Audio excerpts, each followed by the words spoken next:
Welcome back, guys, to another installment of Financial Coach Reacts. Today we're reacting to 60 Minutes Australia, talking about some of the younger generation and their spending habits with debt. I'm going to skip the intro. That's just kind of explaining what I just said. I'm not going to do too much commentary, just a little bit. For those of you that don't know, I'm a financial coach. You guys can go check out my website if you're interested in any of that sort of stuff, my free blog where I talk about a bunch of financial issues. But I love this because this is more my generation. I like working with younger people for sure, and I feel like there's a ton of stuff we're not taught in school, and this video is going to show that. The ending is kind of insane. So let's dive right in.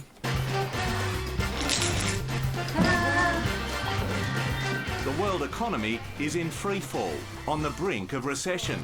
But 20-year-old Amanda Nabulsi couldn't care less. How much do you spend a week on your credit card? Oh, 1,500? And you don't blink at that? Not at all. 1,500 is wild. It's a lot of money. It's all right. It's happiness. Amanda's typical of Generation Y, those aged between 18 and 28. She still lives at home, has no bills to pay. She earns $35,000 a year and happily blows every cent. Okay, she starts off strong. I strongly recommend living at home as long as you can. I lived at home until I was 25. I am currently 25. I moved out this year. And it was seriously like life-changing for me to live without the expenses of rent or a mortgage. It enabled me to actually buy my first house. I did not have to rent anytime, but you have to have a good relationship with your parents and work with them on that. So she starts out strong living with the parents still at 20. That's definitely not a bad idea in my opinion. But spending $35,000 a year on shopping is remarkable. Don't look at the price, really. If you love it, you love it. That's it. Get it. Don't have hesitations about it. Don't have second thoughts. What, whack it There's on the car? so much wrong with that, but I think the main issue is that people are not taught about debt in school. I never knew about debt. Even in college, I barely knew about it. And so people just start going crazy with stuff like this, and it hurts them so badly in the end, and it hurts the economy so badly when this group of people is continually growing. And pay it off later. It's like a take-home lay-by. Pretty amazing. Today, That's she's ugly. unleashing a brand new credit card. Limit $5,000. Yeah, it's beautiful. Her age group is now known as Generation Debt, owing a staggering $60 billion. Are there any coins or notes in your wallet? 5 cents. And underpinning their attitude is a naive confidence everything will be okay. I imagine she's going to really What do expensive you think? stores, for sure. Older generations think about your attitude to spending. We spend too much money. That's what they think. I get told off by old ladies about, you're spending too much money. I mean, that's my concern, not anyone else's concern. Where I'm heading has got to do with me. It's got nothing to do with anyone else. It's my bill. It's my debt. I'll deal with it. That's kind of true. And if I can't afford it, I'll just, go bankrupt. People see bankruptcy as like this end-all be-all. Like, I can go bankrupt. It destroys you financially. If you go bankrupt, you got like 10 years till you can apply for like a loan for a house, even for a car. It destroys everything financially. People think it's, I'll just go bankrupt and start over. It's not exactly how it works. And it's hell to get out of. This is a generation which is only going to know debt and no assets, and that's an extremely dangerous combination for an economy facing a global recession. The world financial crisis is being caused by debt. Why does Gen Y keep spending? Because it's just like having a car accident. You only stop driving irresponsibly after you've hit the wall. This is my life beat. This is a super good point that people don't. It just comes back to education. You don't learn in school what happens if you go bankrupt. You don't learn in school what happens if you rack up $80,000, $100,000 in debt and you can't pay it back. They don't talk about how they sell the loans, how people start coming after you for the money, how collections will get to you. It is actually crazy, on top of what it does to your credit score and how it will affect everything and how it affects like relationships. I'm not going to get into that.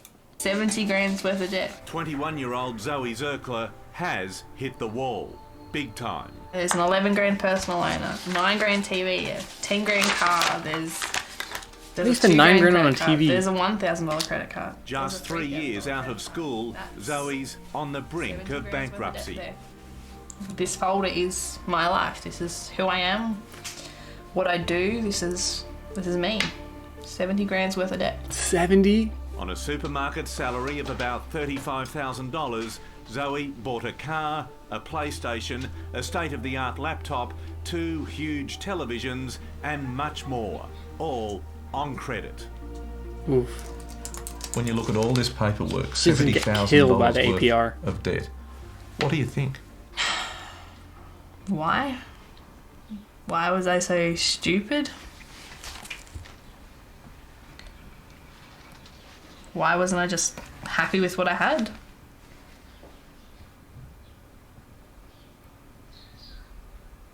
Sorry. Bro, why did her parents not talk to her about this? Truly I wonder, got- if, it's I that wonder what bad. her relationship is with her parents. Yeah. Okay, because from like the get-go, I don't know, my parents may be different. We didn't talk about money that much, but any big financial decision, I had to run that by my parents. Even in college, I kind of grew into that where I wanted to talk to them about it. They looked at all the houses I was looking at. My dad spent tons of time with me when I bought my car. He went down there with me when I bought my car. So it is imperative, you know, if the schools aren't going to teach you, your parents have to teach you. And if neither of them teach you, I mean, you can't cast 100% of the blame on this girl. It sounds like she had no understanding of this stuff prior, and now she regrets it, and now They're you have to get out destroying of their it. future. They're not going to be able to afford to have kids. They're not going to be able to afford to have a home. Kids are so You know, much more money. than likely they're going to be on a pension, you know, and they should be set up for life. And we've squandered it on what, like a big screen TV and a flashy car. It's soul destroying. Okay, that gives He us was a really total of happy to say that. $25,000 worth of debt. Ben Paris runs a debt management If I put this service. into my calculator, This is their last stop. People with debt are calling here. It's either this or bankruptcy. He goes into bat for people like Zoe, trying to negotiate a deal with creditors. Business is booming. Does it worry you, though, that you were getting 8,000 calls a year from people your age in massive debt? My age and younger, they're the ones that really worry me. I'm 26 and we're getting calls from 18-year-olds who just eligible for a credit card debt, and they've got a $5,000 phone bill, a $5,000 credit card bill, you know, a $10,000 car loan, and they're 18.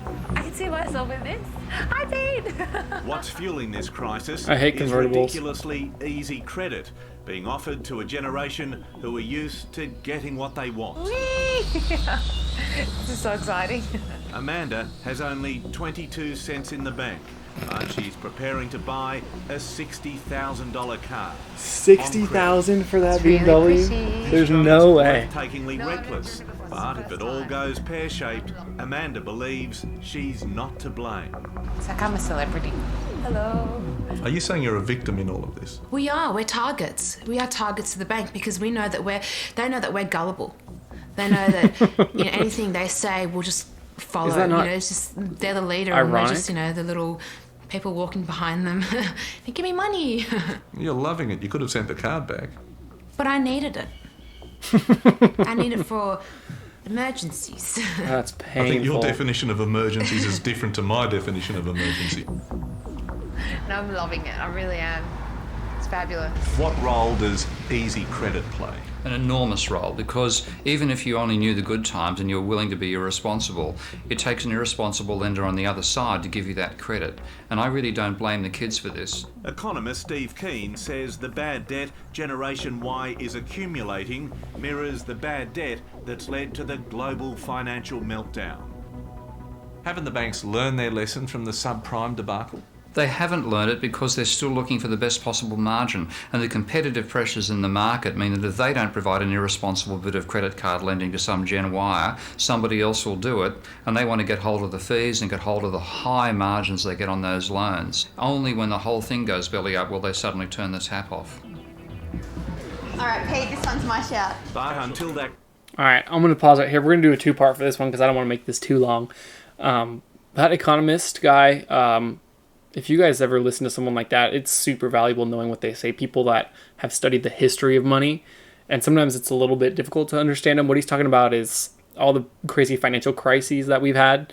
A lot of them, especially the banking crises, come from over-lending to people that didn't deserve it. Basically, I think we've seen a lot of that today. I mean, my first credit card, I had like $500 balance or limit on it because I didn't have a job, and they still loaned me $500. I had zero money coming in, and they would still give me a max loan of $500. But still, He's talking about all those situations where they overlend because it makes them more profit. If you're talking like you have a higher interest rate, you have higher APY, which can get to like, what do they say, 29%, I think is the cap now, because there's laws in place that keep you from overcharging.